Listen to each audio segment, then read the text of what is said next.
अब देखो यार, अगर तुम लोग केनी ओमेगा के फैन हो तो ये वीडियो तुम्हारे लिए होने वाली है, क्योंकि गाइस डब्ल्यूडब्ल्यूई के ट्राइबल चीफ रोमन रेंस को लेकर केनी ओमेगा का काफी बड़ा स्टेटमेंट आ चुका है। जिंदर महल के डब्ल्यूडब्ल्यूई से फायर्ड होने के बाद जिंदर महल का न्यू नेम रिवील हो चुका है। एनएफएल नेटवर्क पर टोनी खान के कंट्रोवर्शियल स्टेटमेंट के बाद टोनी खान के हिट को लेकर काफी बड़ी अपडेट आ रही है। तो गाइस वहीं एईडब्ल्यू में जैक पेरी के रिटर्न होने के बाद जैक पेरी एईडब्ल्यू के बिगेस्ट ड्रॉ बन चुके हैं। तो गाइस चलिए बिना किसी देरी के शुरू करते हैं इस वीडियो को। और गाइस सबसे पहले बात करेंगे जंगल बॉय जैक पेरी की। वेल गाइस बात करें अगर यहाँ पर जंगल बॉय जैक पेरी की, तो गाइस ये बात तो हम सभी लोगों को मालूम है। एईडब्ल्यू के इस हफ्ते डायनामाइट शो के ऊपर जंगल बॉय जैक पेरी के शॉकिंग तरीके से टोनी खान के अटैक करने के बाद जैक पेरी को लेकर सोशल मीडिया पर काफी सारी बातें हो रही गई। और गाइस जब से यहाँ पर एईडब्ल्यू के अंदर ऑल इन का ब्रॉल फुटेज रिवील हुआ है, तब से काफी सारे लोग जैक पेरी के सपोर्ट में उतर चुके गए। और रिसेंटली यहाँ पर जैक पेरी ने एईडब्ल्यू के बाहर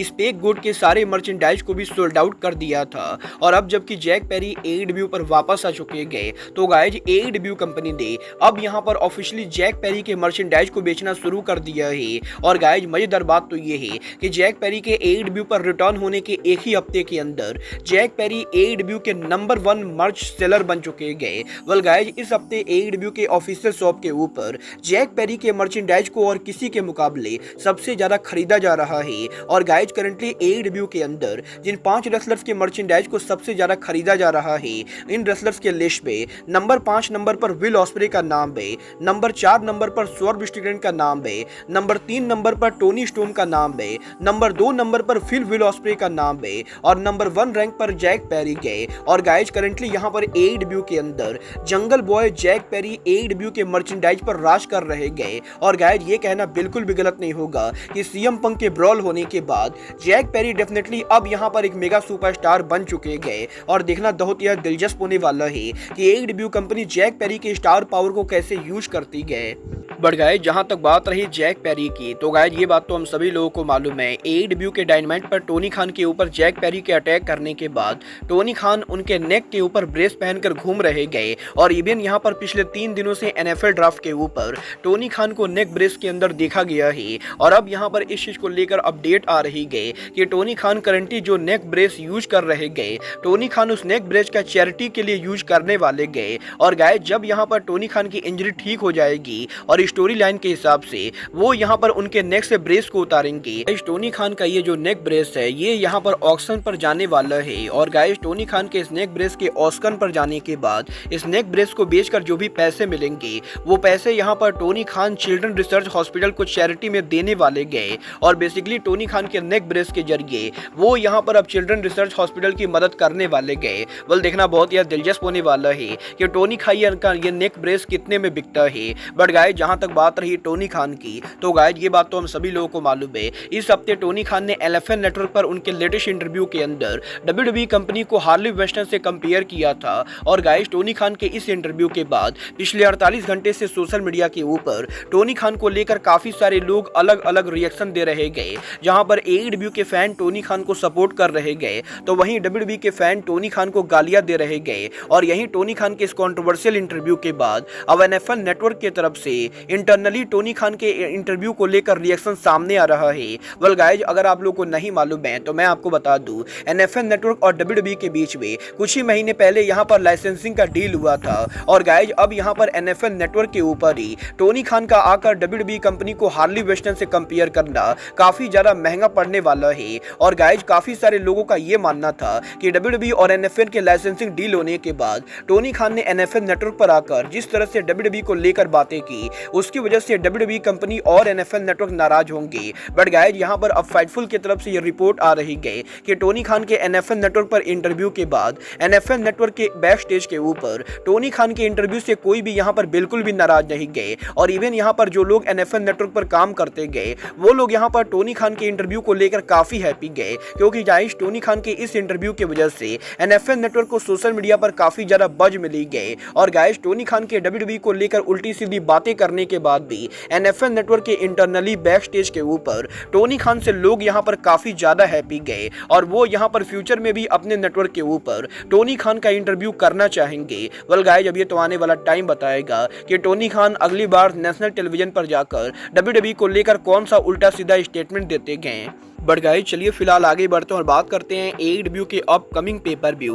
AEW डबल और नथिंग की। वेल गाइस, ये बात तो हम सभी लोगों को मालूम है। AEW का डबल और nothing pay per view AEW MGM grand garden arena के अंदर 26 मई को करने वाली गए और अब जबकि इस पेपर व्यू को 1 महीने से कम टाइम बचा है तो फाइनली पेपर व्यू के टिकट सेल को लेकर लेटेस्ट नंबर सामने आ चुके गए। गाइस, करंटली AEW के डबल और नथिंग पेपर व्यू के ऊपर AEW की ओवरऑल कैपेसिटी AEW कंपनी ने करीबन 7000 के बराबर रखी गए, जहां पर 6910 टिकट में से AEW ने अभी तक मात्र 5600 टिकट सोल्ड आउट किया है और अब भी यहां पर शो के ऊपर AEW कंपनी को करीबन 1300 से ज्यादा टिकट सोल्ड आउट करना बाकी गए, जो कि मेरे हिसाब से AEW कंपनी आराम से करने वाली गए। और देखना दिलचस्प होने वाला है कि AEW के डबल और नथिंग पेपर व्यू के बाद जब यहां पर ये 1300 टिकट सोल्ड आउट हो जाते गए तो guys, Tony Khan MGM grand garden arena के अंदर डबल और नथिंग की कैपेसिटी को रेज करते हैं या नहीं, क्योंकि गाइस लास्ट टाइम AEW ने जब इस अरीना में उनका पेपर व्यू किया था तो AEW के पेपर व्यू के ऊपर 10,000 से ज्यादा लोग अरीना के अंदर मौजूद थे। और अगर यहां पर इस बार MGM ग्रैंड गार्डन अरीना के अंदर डबल और नथिंग पेपर व्यू पर 10,000 से कम लोग आते गए तो गाइस, मेरे हिसाब से ये पेपर व्यू अटेंडेंस के मामले में एक बहुत ही बड़ा फ्लॉप पेपर व्यू माना जाएगा। मतलब ये तो आने वाला टाइम बताएगा कि AEW company MGM grand garden arena के अंदर कैपेसिटी को और ज्यादा रेज करती है या नहीं। बट गाइस, चलिए फिलहाल आगे बढ़ते हैं और बात करते हैं WWE के फॉर्मर सुपरस्टार जिंदर महल की। वेल गाइस, ये बात तो हम सभी लोगों को मालूम है, जिंदर महल WWE से फायर्ड हो चुके गए और यही जिंदर महल के WWE से फायर्ड होने के बाद अब जबकि जिंदर महल WWE के बाहर काम करने वाले गए तो गाइस, उन्हें यहाँ पर उनके नेम को चेंज करना पड़ेगा, क्योंकि गाइस जिंदर महल का जो रिंग नेम है वो नेम यहाँ पर WWE कंपनी का ट्रेडमार्क नेम है और उस नेम को जिंदर महल WWE के बाहर दूसरे किसी भी कंपनी के ऊपर यूज नहीं कर सकते गए। और अब क्योंकि महल यहाँ पर WWE से फायर्ड हो चुके गए तो इस हफ्ते जिंदर महल ने WWE के बाहर उनके न्यू नेम को लेकर ट्रेडमार्क फिल कर दिया है,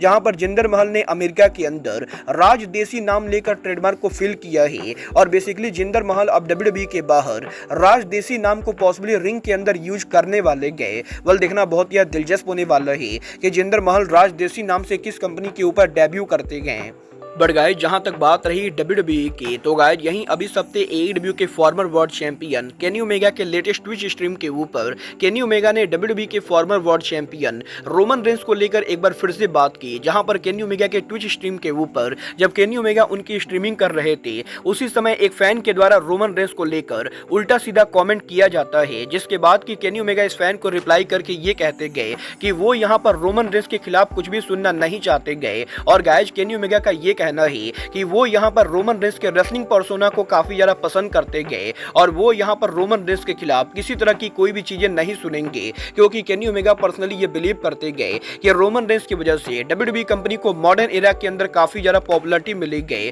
और जिस तरीके से WWE कंपनी रोमन रेंस को प्रेजेंट करती गए, केनी ओमेगा उस चीज को देखकर भी काफी ज्यादा जेलस है, क्योंकि केनी ओमेगा बिलीव करते गए कि उन्हें भी यहाँ पर इसी तरह से प्रेजेंट होना चाहिए। और गाइस, केनी ओमेगा का ये कहना है कि करंटली WWE कंपनी जिस तरीके से रोमन रेंस को प्रेजेंट कर रही गए, केनी ओमेगा भी उसी तरीके से प्रेजेंट होना चाहते गए। और यहाँ पर केनी ओमेगा के AEW पर आने से पहले केनी ओमेगा जब जापान में काम करते थे तो गाइज ओमेगा भी जापान के अंदर रोमन रेंस की तरह पर्सोना को प्ले किया करते थे और इसीलिए उन्हें यहाँ पर रोमन रेंस का कैरेक्टर काफी ज्यादा पसंद है। और गाइज बेसिकली ओमेगा के ट्विच स्ट्रीम के ऊपर केनी ओमेगा ने रोमन रेंस की काफी ज्यादा तारीफ कर दी गई। वेल गाइज, मैं यहाँ पर ओमेगा की एक बात से बिल्कुल एग्री करता हूँ कि केनी ओमेगा AEW के मुकाबले NJPW के अंदर काफी बढ़िया कैरेक्टर को होल्ड करते थे और वैसे तो मुझे यहाँ पर रोमन रेंस बिल्कुल भी पसंद नहीं गए, बट गाइज ये बात कहना बिल्कुल भी गलत नहीं होगा कि WWE के क्रिएटिव टीम के द्वारा रोमन रेंस को पिछले कुछ सालों में जिस तरीके से बिल्डअप दी गई वो यहाँ पर डेफिनेटली काबिले तारीफ है। और अगर यहाँ पर AEW कंपनी केनी ओमेगा को भी इसी तरीके से बिल्डअप देती गए तो गाइज डेफिनेटली ओमेगा आज भी AEW के अंदर नंबर 1 ड्रॉ बनने की काबिलियत रखते गए। मतलब ये तो आने वाला टाइम बताएगा कि टोनी खान कभी केनी ओमेगा को AEW में रोमन रेंस के लेवल की बुकिंग देंगे या नहीं। बट गाइज, आप लोग केनी ओमेगा और रोमन रेंस के बीच में फ्यूचर में ड्रीम मैच देखना चाहते हो या नहीं, आप लोग मुझे कमेंट करके बताइए। बट गाइज, अब आज के इस वीडियो में बस इतना ही। मैं मिलता हूं आपसे अपने अगले वीडियो में। बट गाइज, तब तक के लिए good bye, good night and bang.